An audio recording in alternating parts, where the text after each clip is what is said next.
it just really ruins the culture of the entire team. So the big question is, what are top agents doing to absolutely crush it in real estate? To get the answers, we interview the top real estate agents to learn their secrets to success.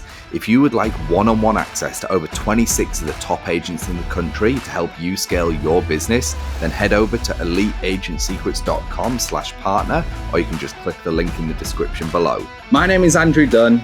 And my name is Peter Michael. Welcome to Elite Agent Secrets. I was going to say that rolls us nicely into your second topic, which is hiring and training talent. So dive into why your second secret to success is hiring and training talent. Yes. And then one more thing to add on that 200, if I'm interviewing with somebody and I feel like maybe they're saying all the right things, but I have a vibe of like, they may or may not be accountable, or they may not do the activities that they should be doing, then what I tell them is, well, you go get your database of 200 put together. And then when you bring that back to me with your 200, then we'll sign you up on the team. And then at that point, we'll give them the 30 days. Because typically, if you tell somebody that's the only way they're going to join the team is if they get that 200 list, they'll do it, and you know they're going to be a good fit. If they don't do it, you never hear from them again, and you know that you dodged the bullet. When it comes to hiring training, I mean, Brad, you've got obviously a lot of experience on this side as well. One thing that is a constant cause, I just know we've heard this from our listeners so much, we discuss this so much, and I love to get people like yours perspective. You're doing like such amazing things, and it's like finding the right talent, training them, cutting them, onboarding them is like, it's a skill. Like, it's not like people get lucky, because there's a lot of very good people who just get poorly onboarded and poorly trained, who go to a different team and who are rock stars. So when it comes to the actual process specifically, like how you are finding the talent and then how you are actually bringing them onto your team, and that kind of 90-day roadmap, and or up until you said getting those couple of closings, what does that like whole process actually look like? Are you going on like Indeed? Is it referrals? Is it friends? Have you just been in the industry for so long, people literally reach out and go, hey, I'd want to be on your team? And then what does it look like from an interview perspective? Do you do personality tests? You know, things like that. I think I know our listeners absolutely love that stuff, because a lot of them are high producing agents or teams wanting to grow bigger teams. Absolutely. So we use all those resources. So we use Indeed, ZipRecruiter, all of that.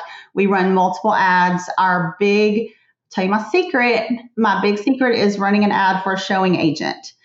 Typically, when you get agents that apply for that showing agent role, they're struggling with building their business, but they really want to start somewhere.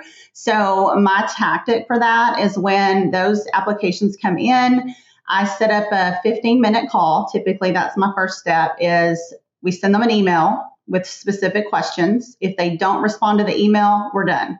If they respond to the email and we get the answers that we're looking for, that's when I set up a 15-minute call with them. I schedule it typically the next day, because if you don't get back with them right away, they've moved on. So I set that 15-minute appointment up. My first question to them is, tell me a little bit about yourself, what you're looking for in a real estate career, and what your 1, 3, and 5-year goals are in real estate. And depending on those answers, that's when you know if you want to move forward or not. Because if someone's calling in and they say, oh, if I could just close 10 deals a year, then I would be fine. Okay, well, our team standard's 25 a year minimum. So It doesn't look like we're a good fit, but I can probably connect you with someone that would be a better fit for you. So that's when we just kind of move forward. If they say, oh my gosh, that's great, I want to close 50 or 60, and I tell them I can help them get there, then we kind of have that conversation about what it looks like.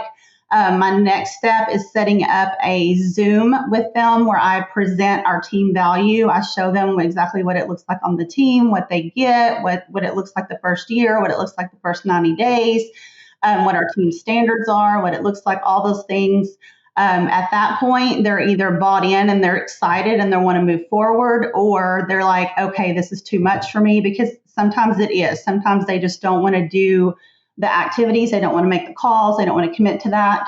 If they do, they're typically a good fit. So at that point, we'll send them the KPA. We use the KPA for the assessment.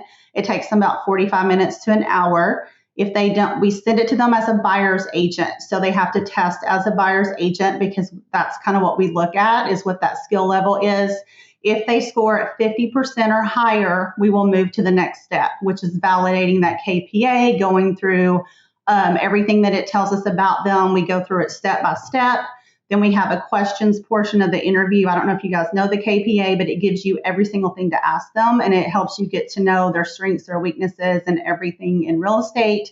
Once we get through that, we know pretty much this person's going to be great, or this person's going to struggle with maybe conversion, or this person's going to struggle with accountability, or this person's going to struggle with specific things. And then we can go back and talk through each one of those. So if we have concerns, we can talk through, okay, well, I feel like you may not be able to plug in and do all of these things every day. How do you feel about that? What does your typical day look like? How many hours do you want to put in this a day? Are you looking to get in full time? So it's just really digging in deep with those questions and learning who they are. If we get to that point, and they're ready to move forward and we feel like it's a win-win, we do a group interview with the team. So we take about 5 of our team members. They meet with my productivity coach. They meet with our operations team and 3 or 4 of our agents. Our agents ask them questions, and they vice versa. I am not part of the group interview. That way they can ask anything they want.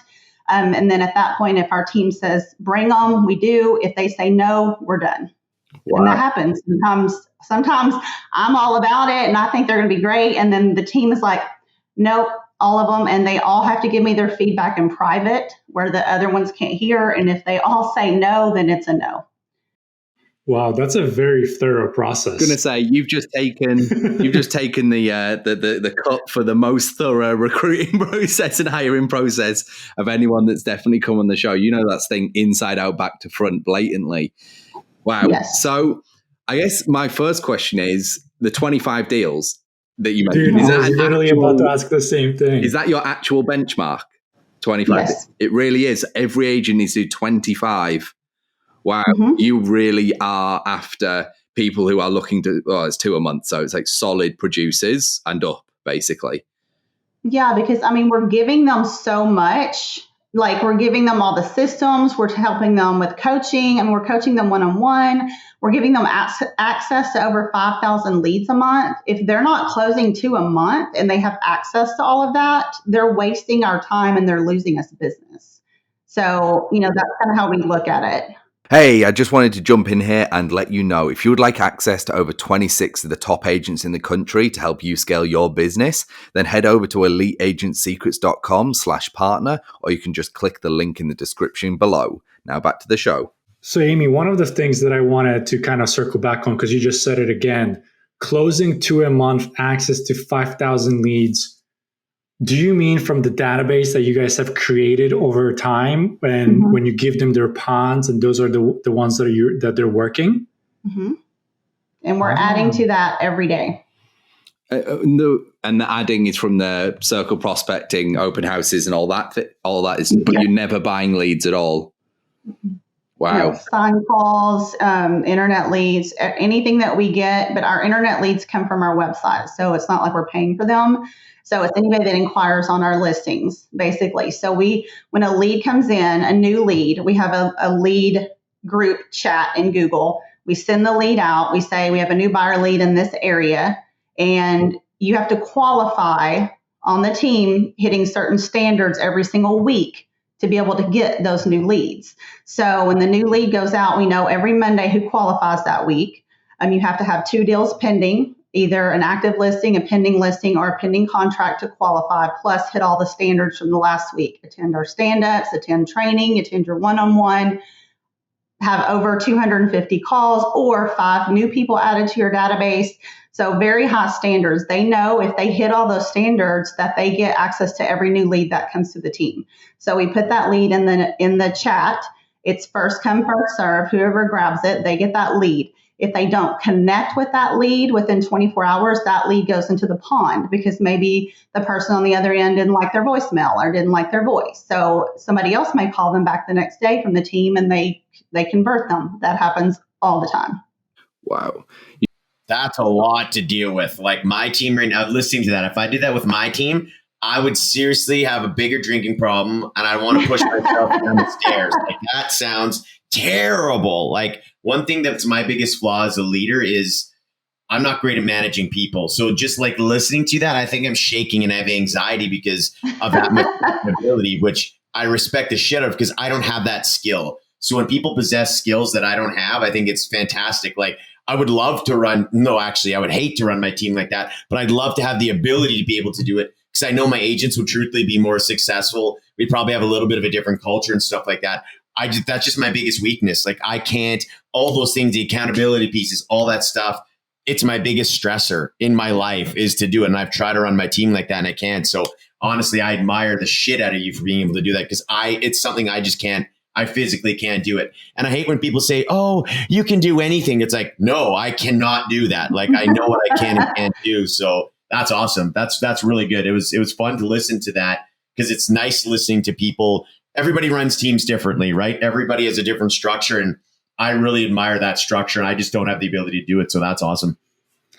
As I'm kind of listening to the standard that you're setting for your team, I'm rethinking the actions that I'm taking every day. And I'm thinking like, holy fuck, I got so much more work to do. Exactly. That's why I partnered with somebody that had this stuff in place, because being able to have that accountability and knowing that every single place team is doing this all over the United States and Canada, we all collaborate on what we do. We all do the same things. We're all seeing the success stories from it.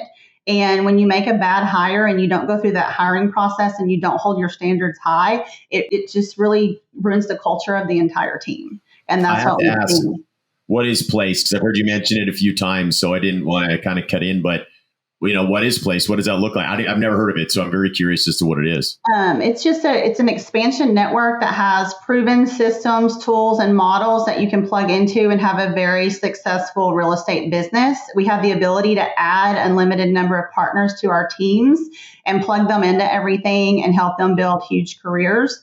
So it's just really a lot of systems, tools, and models collaboration. All the teams that are part of Place are in the top 1% of realtors nationwide. So you're collaborating with teams that are doing 50 million in GCI a year, 100 million in GCI a year. So, I mean, we have a partner call with Ben Kinney every Monday, and we have different topics every single week on what we're doing and how they're going to shift proof our business. And I mean, it's just a huge network of top agents, and we're all working towards the same thing, and we're called Place. Holy hell. So is it like a coaching program? So I'm just a little bit confused. Sorry. Is it like a coaching program? Is it something you pay into? Is it a brokerage? Sorry. That's what I'm just trying to understand. Well, they're under Keller Williams umbrella. They won't leave Keller Williams, but they just have expansion partners all over the United States. So I think right now we're up to like 120, 130 teams that are part of Place now. So we're kind of scattered out all over the United States. It's still hard for me to explain like what it is because it's not a brokerage. They're partners. So I'm a 50-50 partner with Ben Kinney and Chris Suarez. And I'm able to plug into everything that they provide for us. Got it. We're backed by Goldman Sachs. Goldman Sachs is one of our partners. So it's just a really. I've never heard of anything like this either. So it's curious. I mean, listeners, if you're listening to this, you've got Google. Fucking Google it. You'll figure it out. We're all smart people here. I mean, yeah. I've got to be honest. Me and I'll tell you all about it. Everyone has just heard you go 50 to 100 million. I thought you were just going to say volume. And I was like, well, that's less than you. And then you went GCI. And everyone else has just gone, hang on, wait, what the fuck? Rewind. Exactly. That's insane. Thanks for listening to this episode. If you would like one-on-one access to over 26 of the top agents in the country to help you scale your business, then head over to eliteagentsecrets.com/partner, or you can just click the link in the description below.